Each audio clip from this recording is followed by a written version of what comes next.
What's up? It is 1:05 p.m. Excuse me, 1:06 p.m. It just changed. On Tuesday, May 27th, and I am on my way home. You're like, 1:06 on your way home? Aren't you a teacher? Shouldn't you be working? Yeah, I should be working, but got some doctor's appointments this afternoon, so we had to take a half day. Look at that little foot back there. Ain't that the cutest foot? How do I feel? I feel good. The side of my face where I've been having the rash is not itching as much as it was.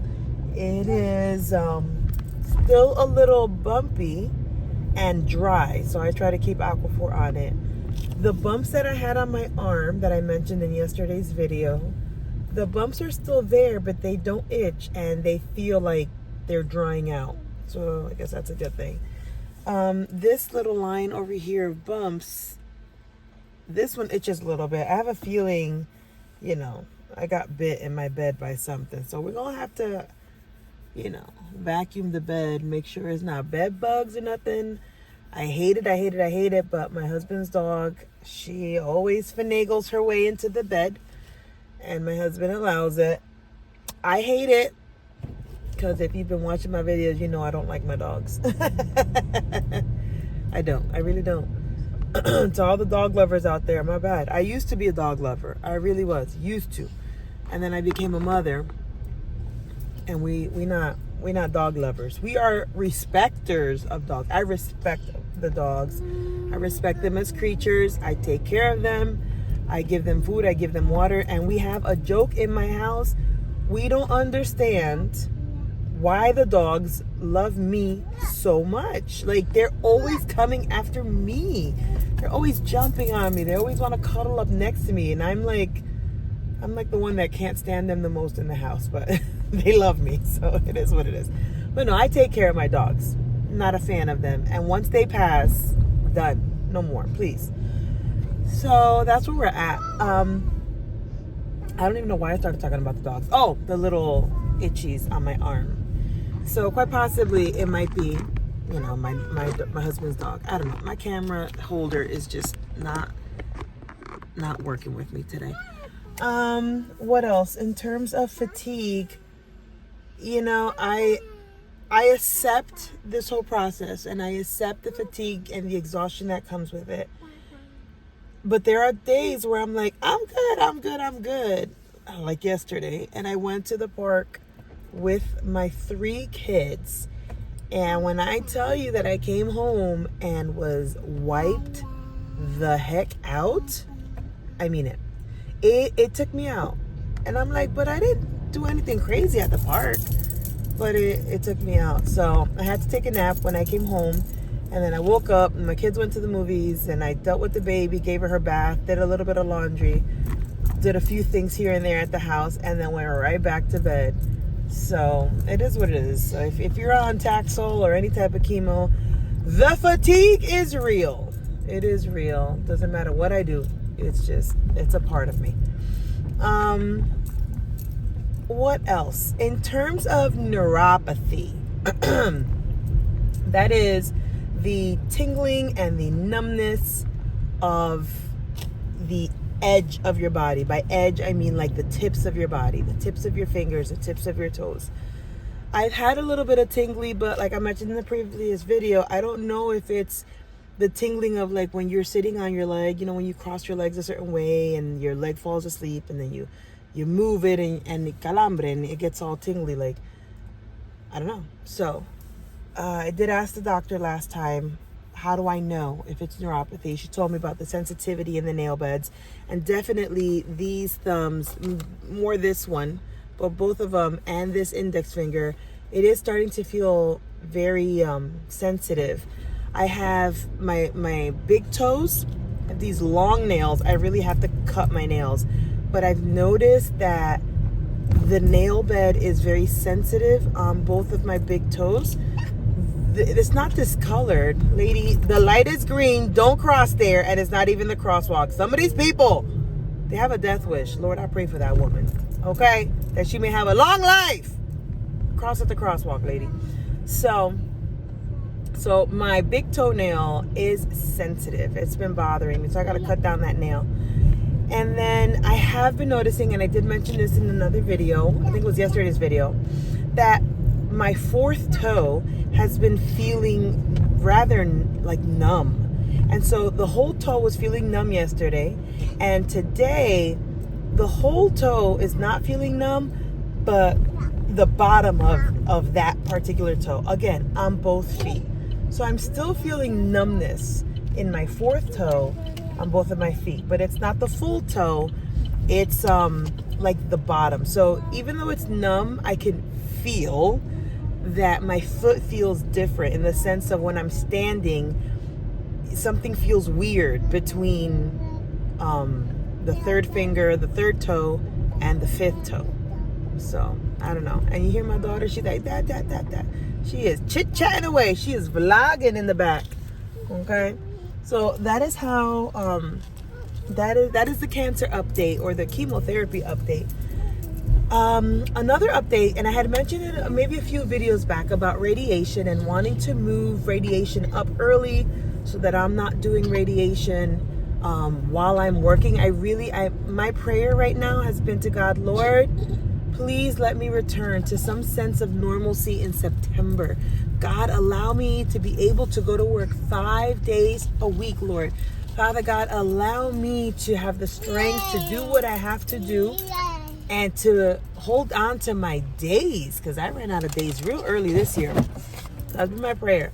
And then when I looked at the calendar, I was like, I really want to move up radiation so that it doesn't, coincide with work. But I was like, oh my God, August has 5 months. So if I start radiation when I'm supposed to start it, which is 4 weeks after my final Taxol, the last Taxol is June 26th, which means I would be starting radiation the last week of July, which is like the 28th, Monday the 28th, something like that. Then I would be able to do all 25 of my rounds of radiation. That's 5 weeks. And I would be done at the end of August. So I was like, wait a minute, I don't think I have to change anything. So I think I'm going to stick with that plan, because it will be nice to give myself a 4-week break from cancer. A 4-week break of not having to do appointments, a 4-week break of just getting up in the summertime when I want to get up and whatever. That's the cutest foot, I tell you, and the ankle. Girl, hallelujah. So the radiation, we're thinking we're going to keep it as is. We're not going to change anything. I am trying to get an appointment with my plastic surgeon because I have a little bit of a thickening on the side of the breast. It doesn't look like it's just a random thickening. I don't know. It looks like something is, like fluid is collecting in there. I don't know. But because I don't know, best thing to do is just talk to your doctor. So trying to get an appointment with him this week. But again, just scheduling is crazy. And then the last thing I wanted to mention, I had one of my colleagues, he stopped by my room today. He's a fellow Christian, and he was sharing his testimony about healing, and it's cool. I appreciated his conversation and his insight. He gave me a book that I'm going to read, easy read, really, really easy read, by Andrew Womack book. And it was cool. It was a cool conversation. But, it's work. And I try my best not to talk too much about cancer at work, because work is the place where I don't have cancer, technically. Like in my mind. It's a place where I have a healthy distraction from cancer.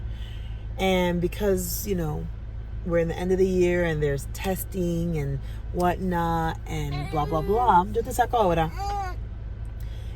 I'm having to be around the building more. And so I don't have the privilege of just hiding in my classroom and in my wing of the building.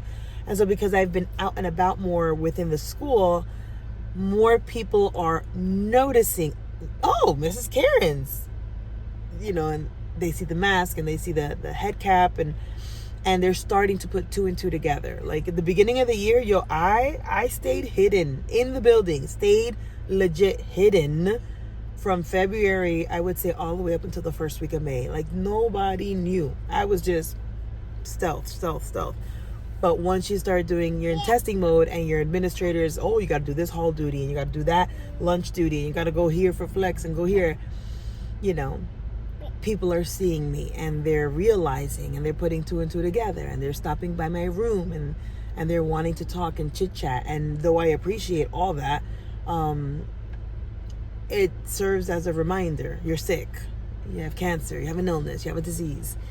So it was cool. It was a cool conversation, and God knows all things. I believe God, you know, allows certain conversations to happen. Maybe I needed to hear what he had to share. Maybe I needed to be reminded of certain verses that he shared. You heard her? Certain verses that he shared with me, about like just healing and trusting God and whatnot. So, you know, it is what it is. But we are home. Let me get the baby inside because she's going to start screaming. She got an attitude today. All right, so 7:32 p.m. It's Tuesday, and we just got in. I took the kids to the dentist, and that's just such an ordeal, man. It's such an ordeal when you're dealing with two young kids, when you're dealing with a mix-up in the appointment time. It wasn't the office fault. I didn't listen to my voicemail on time, and one kid had an appointment at 4, the other had an appointment at 5, but then they left a message. Okay, one kid will have an appointment at 5. Can the other one come at 5:30? So they're kind of coming at the same time, but I didn't hear the message in time, and I got there at 3:45, and I took off of work early, which y'all know already. Taking off of work means either a $500 dock and pay or a $250 dock and pay if it's a half day. So I took a half day, and so the appointment was a little screwy. And then to anybody who has an autistic child, man, the dentist is not easy. It's stressful. Granted, my son, he did great. He let them finally take x-rays, but he didn't let them use that high-powered water pick. He just, like, it freaked him out. But he let the hygienist do most of what she had to do. But just 2.5 hours of trying to keep the kids calm, it just puts me on edge. And then I'm home, and then the baby started crying, and she's starting to cry again. She's definitely regressing. It always happens around 18 months. She's 17 months. She'll be 18 months in June, middle of June. But it always happens. It always happens around this time. She won't go to sleep the way she's supposed to. Right now, she's crying. She's crying again. So I had to hold her. She didn't want me to hold her. She's got boogers. She didn't want me to clean her nose. And then just finally getting them all to just settle down, and just started crying. I'm just stressed out. The reality hits you, you know. Certain days I just push through, but you know, there's just a way that certain people look at you when they haven't seen you in a long time. And so the last time I was at the dentist, it was January, and I had a big full head of hair, and they know me there because I've been there for years. And then walking in today, you know, you get the double take, like who's this woman with these kids? Oh, Mrs. Karen's. And you get the, you know, like, how are you doing? I'm good, I'm fine, you know. And the doctor did a little bit of a double take. He was like, yeah. You know, you could tell they're trying to be discreet, but you could still see, you know, that they're having to do a double take. My nose has been bleeding a lot today. Not gushing bleeding, thankfully, but just, you know, bleeding.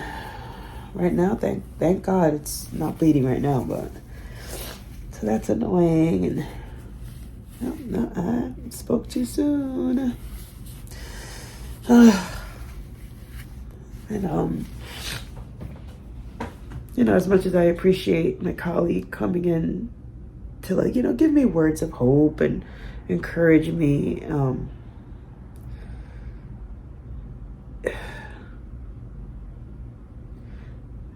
it has the opposite effect on me, depending on where I'm at. And I've mentioned it many times on this vlog, that to me, work is sacred, in the sense that work is where I am cancer free. Work is where I go and I can just teach. But when people start realizing that I have cancer and they want to come and give me a hug and give me words of encouragement, it does the opposite. It reminds me that I'm dealing with this, and I have enough reminders already. I have constant text messages reminding me of all the appointments that I have. I have constant phone calls from my oncology team. I have all the reminders that I need.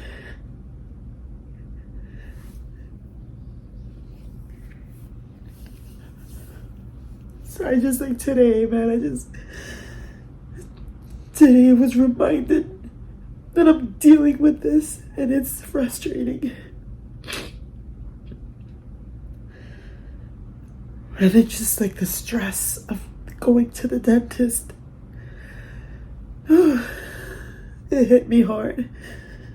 I finally came home. It was like a 2.5-hour ordeal. The kids are like fighting and give me this, and you put your boogers on me, and you lick me, and you grab my shirt, and I have a sock, and it's my sock, and it's my sock. You're like, shut up, you know. So I'm just feeling stressed out. And the fact that, like, my toes are going numb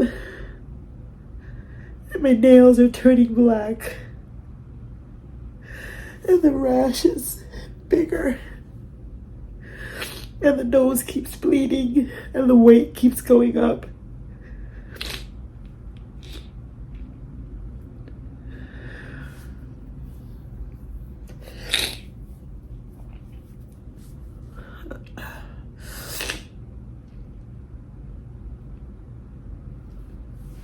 I'm sorry, I don't have tissue.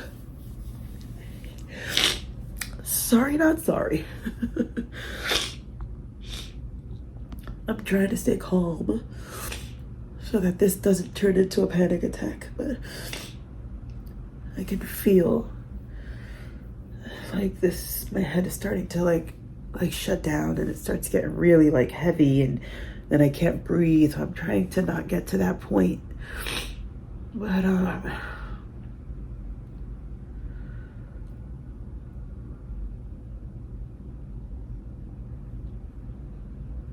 don't even know what to say. I try my best to smile and be graceful under pressure. But there are days, you know, when I crack. And days where the tears are flowing and the questions are running through my mind. Why, how, when, but God, how did, you know, most days I don't ask questions. I'm just like, Lord, please just give me the strength to get through the day. That's like the greatest question I'll have, the greatest request. But even this morning, I did groceries or online groceries yesterday, and this morning when I'm making my kids' lunches, I'm like, crap, I didn't order any bread. I had enough to make their sandwiches today, but my husband, you know, God bless him, he just stepped out to go buy some bread. And then, you know, just the babysitting with the baby, and June is such a god-awful month in school. It really is. I know it's my birth month, but it is. I used to love June, and I'm starting to not like June at all. Just my kids, the school district that we live in, they do like all half days for like a week and a half at the end of the school year, and then there's no more aftercare. And I'm like, oh my God, I need this aftercare. Like, I can't pick up my kids at 12:30 in the afternoon when I work an hour away. And I don't get out until 3. Like, it is so hard to be a mom and a full-time employee and a cancer patient and a wife and a this and a that. It's hard. And June makes it harder. And it's so upsetting. So I'm dealing with the babysitting issues.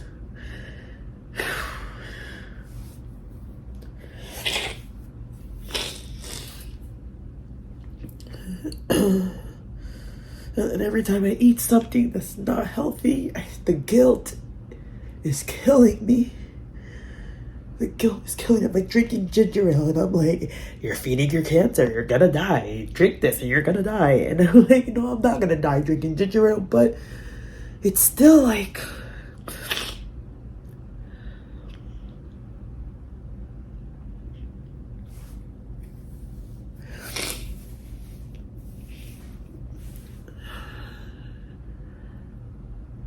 This is a crazy time. It is a crazy time. Will I be okay? I firmly believe I will. I firmly believe I will. But, you know, being a cancer patient, man, it's a roller coaster. Ups and downs. Ups and downs. And I just think, I'm just tired, you know, going to the dentist. Is a simple task, but when you are fatigued and you have a foggy brain and an obese body that's not allowing you to have the energy that you need to have, it all becomes overwhelming, very overwhelming. So this too shall pass. I'll see you on the next one.